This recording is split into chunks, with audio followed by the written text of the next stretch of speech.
just whatever, ugly house we can find. We just put it down on a list and then added that to our mailer list and just sent out the first sets of postcards.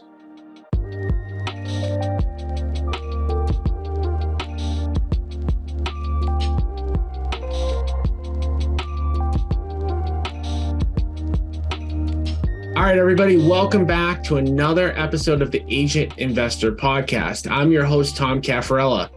If you're a real estate agent that is on what we call the real estate roller coaster, with your income always going up and down and up and down, like me when I first started, you've come to the right place. At Agent Investor, we help real estate agents get off that godforsaken real estate roller coaster by investing in real estate.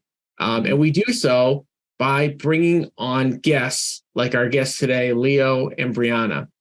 Leo and Brianna first started listening to our podcast a few years ago, and you're going to hear the story about how they got started in real estate investing and how they've really come a long way. If you're somebody who just in the beginning phases of real estate investing or maybe never even done a deal yet, you're going to learn how they've come so far so quickly with utilizing a lot of the methods that they've actually heard on this podcast. So welcome to the podcast, Leo and Brianna. Thank you. Thank you for having us. Yeah, you're welcome. Definitely a pleasure to have you guys on. You guys were panelists at the Agent Investor event just a couple of weeks ago, and you guys always have a ton of great information to share. I want to start out first by kind of just introducing everybody to you guys. Like, what first got you interested in real estate investing to even begin with? That's a great question. So I think for me, it was the idea of freedom and the velocity of capital. I wanted to increase my capital, increase my freedom, and have a little bit more to say when it came to my everyday schedule.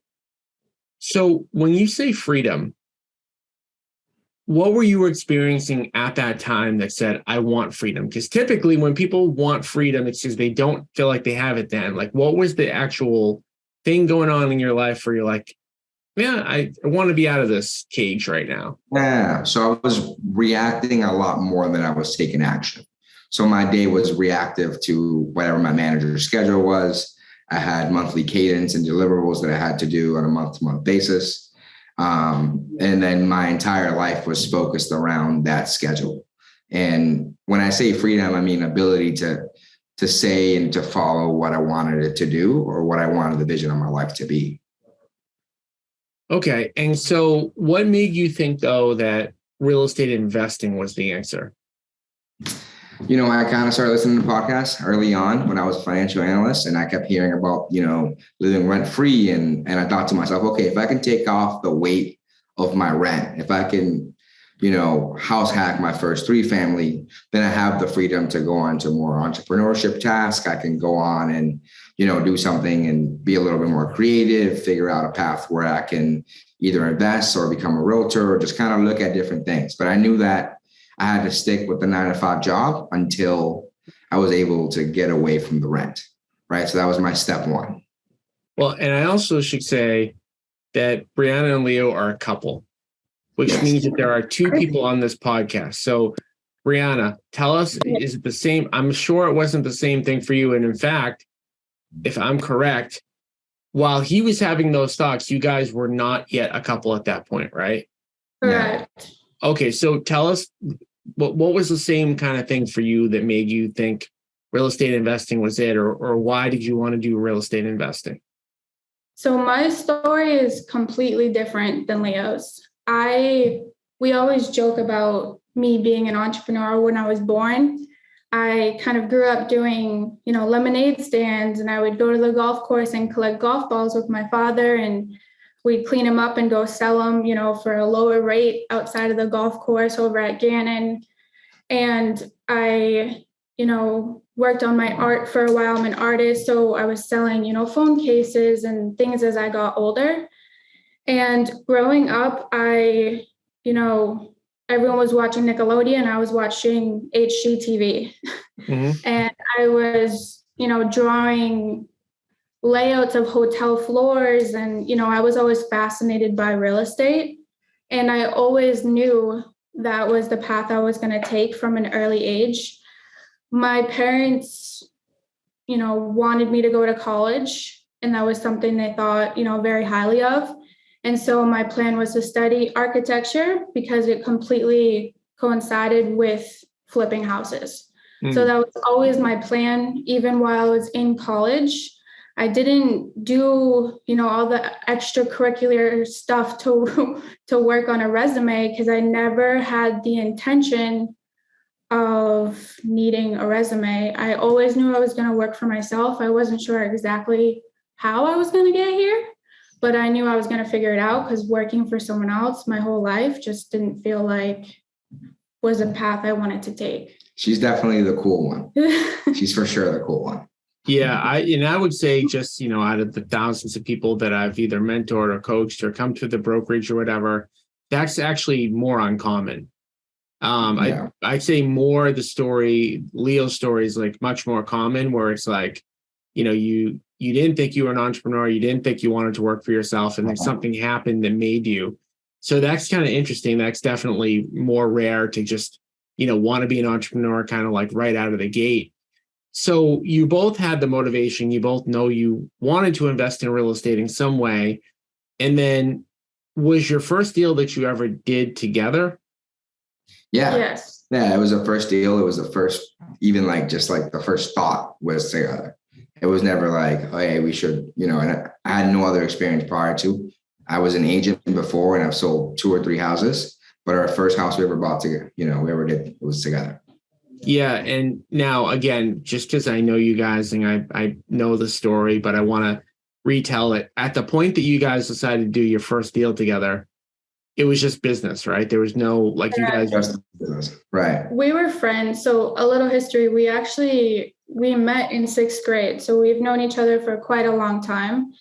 And we, were kind of friends in middle school and then kind of, fell out during high school and college. And we became friends after he was actually buying a piece of art off of me. So we met and kind of did that exchange. And that's when we started talking and we were friends. We were actually by the pool one day and we started talking. He was talking about real estate investing with one of our other friends. And I remember looking at them like, is this just pool talk or is this actually going to turn into something? Because if it is, let's figure it out.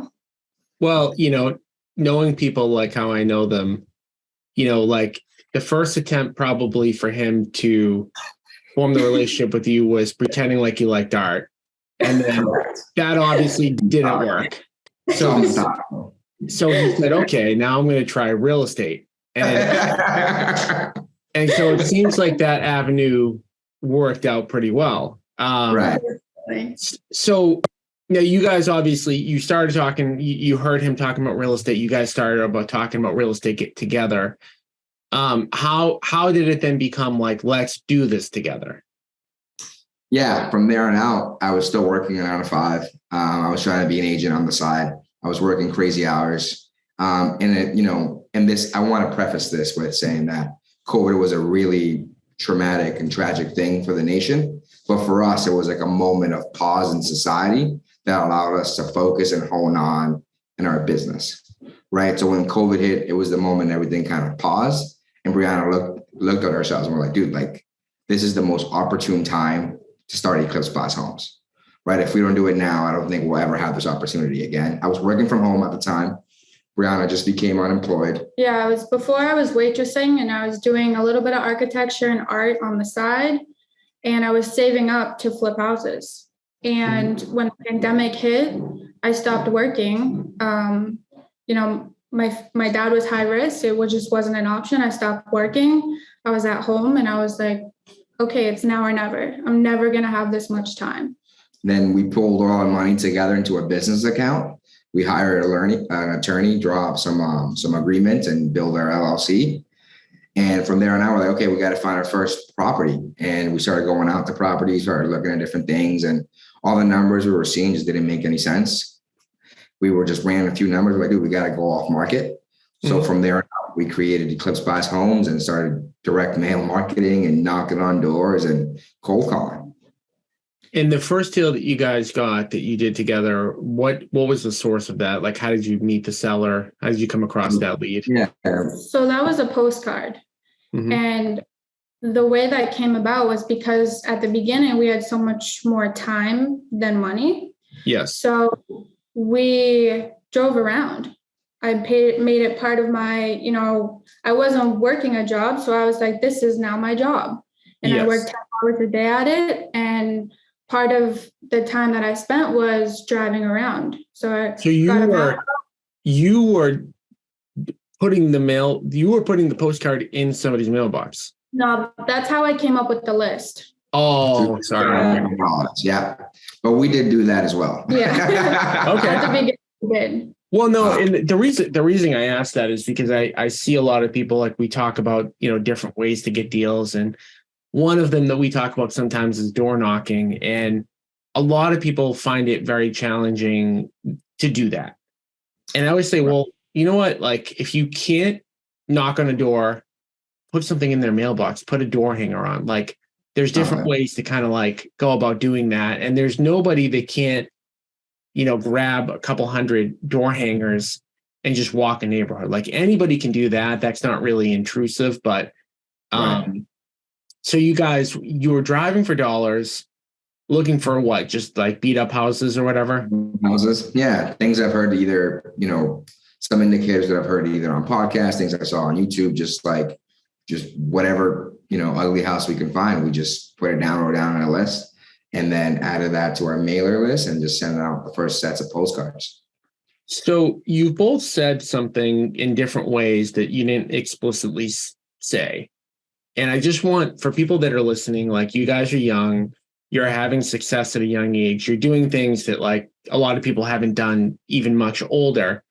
One thing that you guys keep saying over and over again in different ways is that you get educated.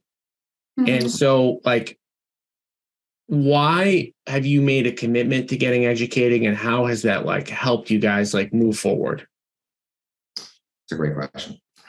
So at the beginning, it was just the idea. Okay, we're going to buy houses cash, flip them, renovate them for profit. Okay, how do you do that? Right. How is buying How do cash? you finance them? How do you put your list together? What is driving for dollars? Right. How do you make postcards? What's this, there's just so many things. So at the beginning, part of what we were doing every day, we were listening to podcasts. We were reading books. That was part of our homework. When we say these things, it was part of our homework, but it was also part of our KPIs. It's kind of what we did on a weekly basis. We touched base, like, okay, how many chapters of this book did you read?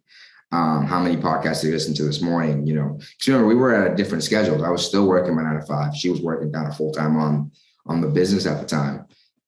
And we had deliverables. And every week we had to say, okay, we learned X, Y, and Z. We came together, shared our notes, and learned the best that we could. And the thought process behind it was, we want to get into this as soon as possible. So the best way to reduce that learning curve was to learn, right, from other people's mistakes and other people's actions. So that's what we did. We also found people around us who were doing what we wanted to do. And we'd message them on Instagram, on Facebook, and, hey, can we stop by your project for a minute and just show up and, pick their brain for as long as we can before they got annoyed with us. And we're like, okay, I got to go. Yeah, we did a lot of things. We did a lot, but mostly what we did was be in the way, right? You learned a lot by being in the way, right? We got a few developers coffees before. We've gone with donuts before. We've gone and helped with trash outs before we even did anything, right? Just being in the way, I feel like we learned a ton. And I think that's what really gave us the confidence when that first deal came across for us to go and pull the trigger and do it. So for the people that are listening, like, talking about getting in the way, how overall, like, as you're going out there, trying to find mentors, trying to find people that are ahead of where you're at that you can learn from, how was that received in general? Was it received like people like treated you like you were a nuisance and it was a challenging thing, or that kind of the opposite, or somewhere in the middle where they said, wow, like, these two people want to do stuff. I'd love to talk to them more. Right. It was positive feedback overall, generally. Some people were like, dude, like, you guys are hustlers, go do your thing. Some other people thought we were annoying. Yeah. But we knew it was like the law of averages, right? The more people we spoke to, on average, we were going to succeed. So we just kept doing it. And we had to just keep working harder because the longer we were in it without a deal, every time we'd meet with our families, every time our friends, the famous question was, did you get a house yet? And we're 6 months into it, 7 months into it, and we didn't have a house yet. Right. So it just kind of pushed us to work harder. Yeah, I think it goes with that perspective. Like, I always say people, especially if they come to like my seminar, like I'm the most demotivational speaker you'll ever meet because I always talk about having that long-term horizon. Right. And a lot of times people don't. And I think that's where they fail because they have the expectation. It's a completely unreasonable expectation, but the expectation is I go to one seminar, a week later, I'm going to have a deal. A month later, I'm going to have a profit. And it just doesn't work that way. So the fact that it took you guys 6 months, I look at that saying, that might even be on the faster side. Like we thought it was pretty fast. Mm-hmm. We remember getting the first lead. We're like, so the first postcard we ever sent out, got a call. The first appointment we ever went on, we signed it. Right. Yeah. It's just not probably, it's never happened to me ever again after that. No, it has never happened. And, like my first deal that I did, I talked about a lot, like I made $115,000 doing a wholesale deal. And, I can count on one hand how many more I've done that were that easy and that simple. And it just happened to be our first deal. So there's definitely, law of averages. Sometimes the averages go against you in the beginning when you have the small sample size. Sometimes they go with you. But I think it's important for people to have a long-term mindset and to say, okay, I'm going to commit to real estate investing. And I'm going to look at it as at least in a 3-year window, like 3 years, like I'm going to give it my all. And after 3 years, if you've done nothing still, or you had no success, maybe, but like you can't look at it in 90 days, 180 days, even I don't think 360 days, other than are you making progress towards getting more deals, getting more funding, building up your expertise. So you talked about having, education KPIs. Just, individually, Leo for you and then Brianna for you, how many hours a week do you think on average you spend getting educated? If you're just guessing, I know you don't have the answer off the top of your head. I'm going to go with Brianna first because Leo is dying to talk. So we'll let him go second. I would say maybe 10 to maybe 15 hours a week on a good week. And that fluctuates a lot. And there's some weeks that we go to, longer, 2, 3, 4 day seminars, right? So our goal is to be a little bit better than the day before, whether that's a podcast, whether that's by reading a book, whether that's, having a conversation with someone on Facebook, whatever that is, it's going to help you in the long run. Right. And I'm probably in the same number too, right? And the thought process has always been like, for us, education has changed our lives. And we think it's extremely important. And I think you can just reduce the timeline of success if you just get educated. It's just a fact. There's no doubt. And so there's a reason we always have the saying, the more you learn, the more you earn. And you don't just want to be a student. You want to take action. You want to do stuff. But I think you have to first start by becoming obsessed with learning. And, today we're just so fortunate that you can be listening to a podcast like this or many others. And I always tell people, don't just listen to my podcast, listen to other podcasts too, read books. We have Audible now. Like, when I first started in real estate, there was no Audible. Like you couldn't have somebody reading you a book while you're walking, while you're doing stuff. Now you can have somebody read you a book. You have YouTube now. Like you literally, you don't even have to be sitting somewhere reading now. You can get almost fully educated just, walking around your house doing errands or being in the car, especially if you're a real estate agent. But I think it's important, right, that we get rid of the stuff that isn't making us money and isn't helping us. So like the evening news, the, talk radio, the listening to music in the car. I know that maybe doesn't sound that fun, but at the end of the day, you have to make a decision like, is this going to be your life or not? And if it's not going to be your life, fine, do something else. But if it is, like the numbers that you guys just said, probably are going to blow some of our listeners away. Like over 10 hours a week getting educated probably is way more than the average person would think you would need to do it. And I always say when people come to the 2-day event, I'm like, this is the beginning. This is the beginning of you getting educated if you want to take this seriously, but that's how you get the results. So you guys did a postcard. You did your first deal. That was a profitable deal, right? Yeah, I mean, to be quite honest, it was barely profitable, but I did something that was the most important thing, which was to prove the theory. And then we learned all about construction as much as we can during that process, right? I think we made like $35,000 on deal. Yeah. Yeah, I would calculate it. we got the check and put it right into another property. So I wouldn't call that barely profitable. I do get the point in the sentiment that probably the average flip profit in our market is higher. Right. But I think for your first deal, that's pretty good. And it gave you the momentum, right? Like all those questions about like, hey, when are you guys going to buy a house? Those, right. I'm sure they're never going to end. Like until you're buying your parents a house or you're doing something like that, those questions are going to kind of remain. But so you had the proof of concept, and you guys just said something else, right? You put that money back into another house. Yeah, we didn't even think about it. We're just like, okay, this needs to keep going. We learned a lot here. There was a learning curve that happened during the construction phase, and we made a lot of mistakes. And that's why I said barely profitable, because the profit margin when we projected it was supposed to be triple that. But there were so many mistakes that were made from there to execution that, we're happy that the market was trending upwards. We bought the deal correctly. We waited enough time. We said no to probably 10 properties before we bought that one. We waited for the one that there was enough margin in there for us to mess up and still be okay, and ended up working out. But from there on out, we're like, dude, we got to just keep this. We got to keep the snowball going. So from there on out, we bought our first multifamily and did our first BRRRR deal right after that. Now, good. Something to note, we still don't pay out a salary to each other. Every dollar that we've made from real estate investing, we've thrown it back into the business. I was just going to say that, you said it first. people expect to, I think, take and capital in your business when you're starting off is just oxygen.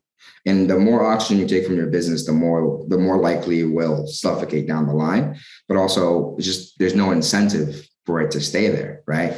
You're seeing it as a piggy bank as opposed to an investment. And that's the time horizon you got to look at it. It's, I'm not looking to get rich tomorrow, but I'm looking to be wealthy in 10 years. And that's the way we thought about it. And just, to echo off of that, like with our story, the $115,000 that we made, we took $10K each and we put that right back into marketing.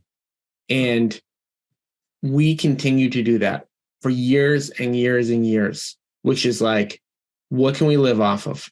Let's live maybe not as cheaply as possible. Like, it's like we didn't live like crazy low expense lives, but we had high income. So we could have lived very high expensive lives. So what we did was, whatever the number was in the early days, before I had kids or whatever, let's just say that the number was that we can make that we could live off of $85,000. I'm making up a number. We take that number, even if the company made, $1 million. Okay, like take the 85 and reinvest it back into the business. And then, okay, what do you do when you're reinvesting back into the business? You're paying for leads, you're paying people, you're hiring, you're getting office space. And that's all the stuff that, it's like you have to, the saying, one of my first ever mentors was a guy named Mike Herney. He still runs a monthly RIA meeting in Peabody. And he said something like in the very early on, they stuck with me. He said, if you live your next 10 years like nobody else will, you'll live the rest of your life like nobody else can. And you guys doing that, Burr, and I know that we talked about this on the 2-day event. Like, what are you guys doing now with your expenses to keep them relatively low or to not live above your means? It's pretty funny because we're on these podcasts and we're, on these events on stage. And then if you go out to the parking lot, we're going to pull out in our Toyota. That's, 2000, I think it's 2008. Like, the check engine light is still on, but it's for us, it just doesn't make sense to do anything else. Right. So we live humbly, we live in our house hack still. We haven't switched anything. Nothing is out of the ordinary. We still drive our high school cars. We haven't swapped that out at all. We just kind of, there's just no need. If we increase our lifestyle now, it's unsustainable because then it would have to be drained out of the business. And I'm not willing to do that. If I'm going to increase my lifestyle, I want it to be for the rest of my life at that level until the day that I'm here. Right. I don't want to go up and down with the fluctuations of business. We want to increase our lifestyle when the moment is right. So for us, it just doesn't make any sense because at the end of the day, our biggest luxury is our freedom. Right. Yeah. Our biggest luxury is that we get to do what we want every day and keep doing the business. So we're just happy to be here. And I say that to people all the time. And this all goes back to like a mindset thing. Like almost everything that we've talked about, like, is mindset and perspective on like knowing what you want and how you can achieve it.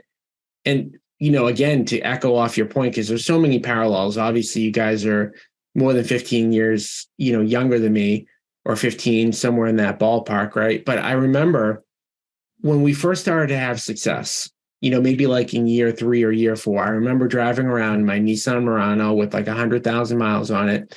And I remember pulling up places and I literally remember different people, like the way they would look at me and be like, oh, like you did this, but you have like a Nissan Murano, like that has 100,000 miles, like so confused. And the crazy thing about it is like now that like, years have passed and like the business makes a lot more money and we're much more stable and we don't have to keep dumping our own money into the business. Now I have a much nicer car, I have a much nicer house. And the way people look at you is totally different. And it's mind-boggling, like the lack of financial education that people have just kind of about this stuff. It's like you drive a nice car, therefore you have money, but it's actually usually the opposite. Unless you go the route of sacrificing, and then you do it when it's like, hey, I can drop $80K on a car and just pay cash. But most people are doing the $80,000 car when they don't have the ability to even do anything close to that. But yet the world looks at that person like, geez, how successful are they? And even like people in your own family, like you had said the story about like, when are you getting a deal? When are you getting a deal? When are you getting your first deal? It's like, this is one of the things that I think is so challenging about investing in general, or even just success in general, is that the perception that the average person has on what that looks like versus what it actually looks like, they're just so far different. And it's hard because you always have to be answering that question of like, why don't you have a nice car, or why don't you have, why did something happen recently along those lines? Yeah. We park down the street when we go places because I'm just like, I can't have this conversation. And if you want to change your mindset, it's a whole conversation and most people aren't very receptive of it. Right. So sometimes we don't care enough. So we just go park to the house we're doing. I'm like, all right, dude, like we're going to end up buying this thing cash anyway. So it doesn't really matter to me whether you think my car is crappy or not. Right. And I say this all the time, like my biggest flex is our freedom, because I knew there was a point in my life where I didn't have it. Right. There's a point in my life where I couldn't do that. So that's all we concern ourselves about. How much more freedom can we gain and how much more can we grow this thing? We do have to feed into the look of it though. Sometimes I'm showing up to a cash offer appointment that I, can buy your house cash. And my Toyota, I pull up in the Toyota. So we do have to think about those things and how the world doesn't always understand the logistics behind it. So I have parked down the street just to eliminate the whole mindset shift that is probably going to be a whole lot harder to get someone through in a conversation. Mm-hmm. I mean, and at this, I guess I have a lot of practice with it because we both moved into our parents' house when we decided to start this thing. So I was like, oh, dude, not only am I living in my parents' house, I'm also driving my high school car. So from the outside, it might look like this guy hasn't really moved a lot in the last 6 or 7 years of his life. But in reality, we were just building this nest egg, creating this business and doing the most that we can to increase our capital to go into our first deal. That was our sole focus. Yeah. And I think the other thing too, with all this is like just the ability to have the confidence to invest in yourself, like in investing your own business and knowing that like with the education, with getting around people who are doing it, like having the belief that it's going to work out because, you could take your profits and if you buy a nice car, well, at least you have the nice car. But if you invest in your business, it's not 100% guarantee, even though you can do everything that you should be doing and get educated. So I think you also need kind of like the mindset, that the belief system. So you guys, completed the house hack and you're living in the house hack now, the 3-family. Yeah. And I heard Leo is really, really overly, he referred to himself as a Karen when it comes to picking out the tenants. Is that true? Very true. I didn't say the word. You said the word. You called yourself a Karen. We had the luck and privilege to get a really tough tenant, the first apartment we ever rented. And I call it a privilege because it set the foreground of the systems that we need in place and the review process that we need in place to be able to bring a new tenant in. And I think we're just so blessed that happened to us early on. Yep. We're going to be owning tons of apartments down the line, right? So it just completely changed our perspective. Not everyone is inherently nice. Not everyone is going to abide by the rules. So now we got to make sure we make the rules explicit and we record them while we're doing it. It just changes the way we're doing things.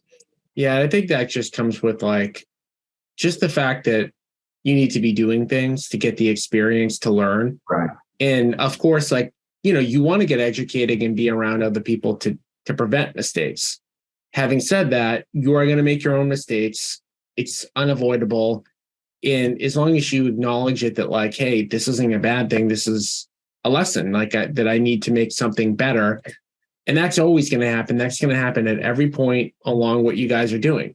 Your first hire, your first this, your first that. There's going to be mistakes that are made no matter how much education you have. But if you take that educational piece, learn how to overcome it, you're going to keep moving forward. So 3-family, you guys are living in it. What is that costing you net? Like how much does it cost you per month to live in this 3-family right now? So we're making $1,500 a month. What?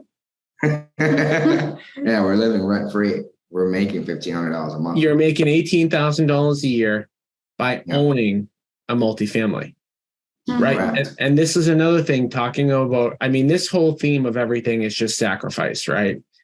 The whole theme of this is sacrifice because at the end of the day, you guys could run out and buy a single family home to live in, no doubt.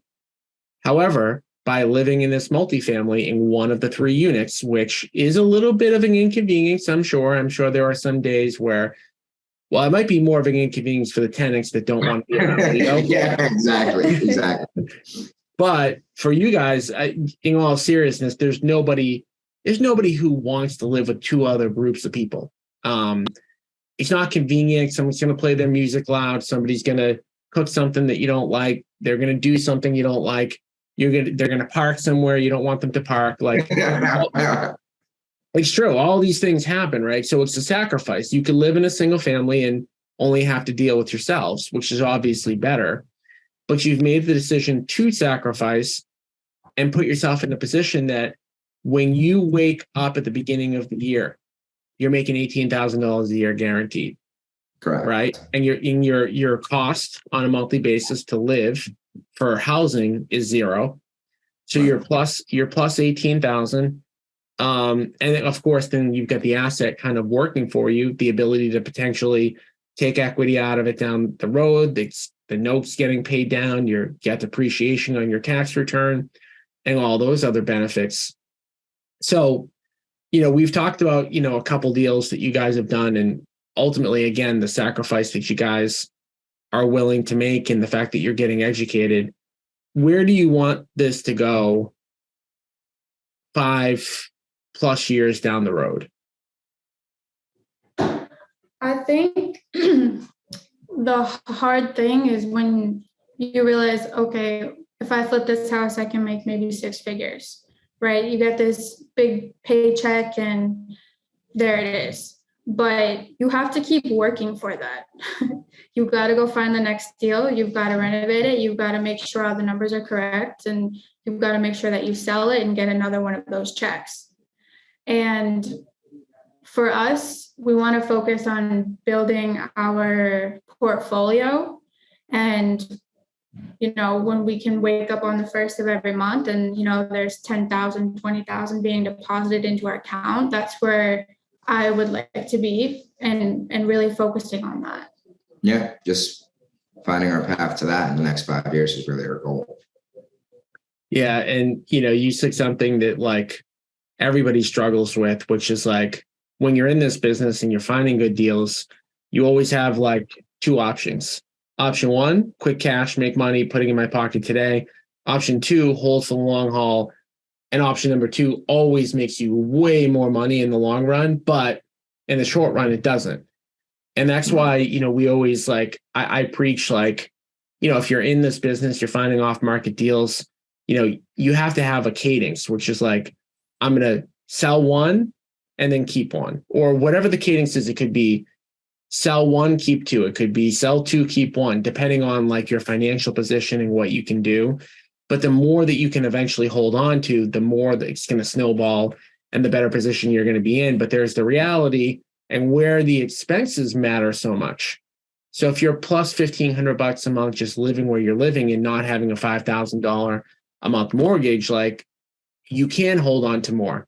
So it's just like all of these different like incremental things. And, it's just, it's exciting to be where you guys are at. Like, I mean, pretty much, exactly where we were at when we first started. And it's going to be interesting to kind of see like, where you guys, end up going. And, for my sake, I do hope that Brianna at some point lets Leo go, but, we'll see. We'll kind of have to see what happens with that too.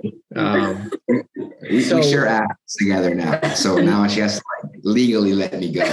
Yeah. He's gonna keep trying to figure out ways to kind of hang on. But I guess like, what would you guys say, like couple of wrap-up questions. Number 1, what would you say to the person that's been a successful agent, that's making 6 figures a year, that is scared to invest? Like what advice would you give them? So I think from their perspective, they know the hardest part of the game, right? Which is what's a deal? What's the arbitrage? When you're a successful agent, you know what that arbitrage is. You know that this house that's being sold right now is in a great neighborhood. They understand the metrics. They understand what the exit is. Now they just need to figure out what the middle portion of that is. And to be quite frank, for me, figuring out what was a deal and what the arbitrage was the hardest part for me. And I think they have 80% of the equation figured out. They just simply need to muster up the courage and get over the next 20. Brianna, what would you say to that, the courage part? Because I'm just curious, like if you have a different perspective, maybe you don't, but. So the way I see it is you have Bill and you have Bob, okay? Bill is an agent, Bob's an investor. You guys are basically doing the same thing throughout the day. You're cold calling clients, you're sending mailers, you're on Facebook looking for deals, you're whatever you're doing. Your day is mostly the same. That's true.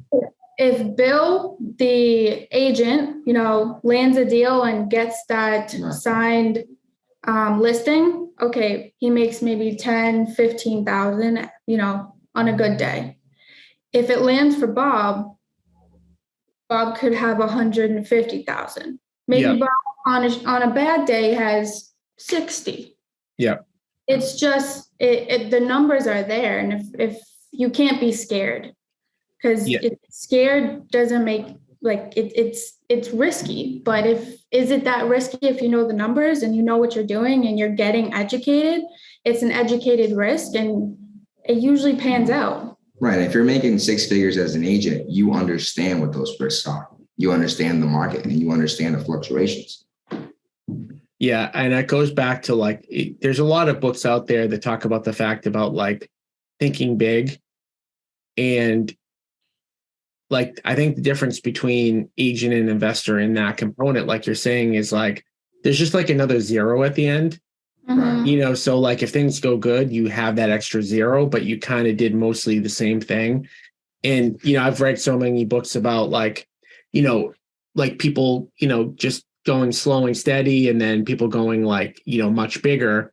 And like everything is kind of the same, except the reward for the person who thinks bigger is like a lot larger. But Right. yet there's really no change other than the fact that the mindset part. So last question I want to ask you guys, just, to give the audience some feedback on like the inner circle in general, is like, what would you guys say to somebody who is thinking about joining the inner circle, whether it's through the brokerage or capital or whatever? Like, what piece of advice might you give them as to like the benefits or the biggest benefit that you see of being in the inner circle? So it goes back to the education piece. Right now, years later, after we've started, we're still doing 10 to 15 hours a week. When we first started, I was doing 6 to 8 hours a day of education. Okay.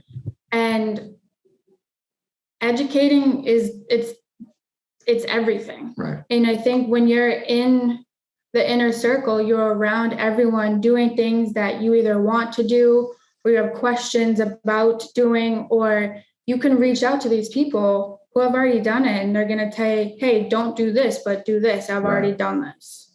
Right. And, give you the courage you need or help you or whatever you need, whether it's a partnership, whether it's recommendations. It's this little like gold mine of people doing what you want to do. Yeah. And I think it's also valuable too, like during the month or throughout the weeks, I write down questions that I may have for you or for other members in the group. Right. And there's no need to reinvent the wheel. Right. If I have, like, I think I reached out to you about our single family flip in Winthrop, and I was running through the numbers and I was like a little hesitant because it was during the time that everyone was like, the market's going to crash. Interest rates are going up. Things are going to change. And I was able to find the confidence in that group to then be able to go, you know what, Brianna, the numbers make sense. We understand our rental budget. We love the market.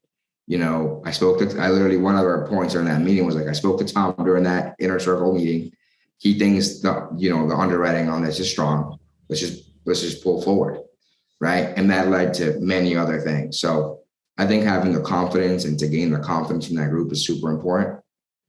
But it's also an incubation of a thought process, right? It's the incubation of thinking big. It's the incubation of thinking like an investor as opposed to an agent. And I think that has tons of dividends for sure.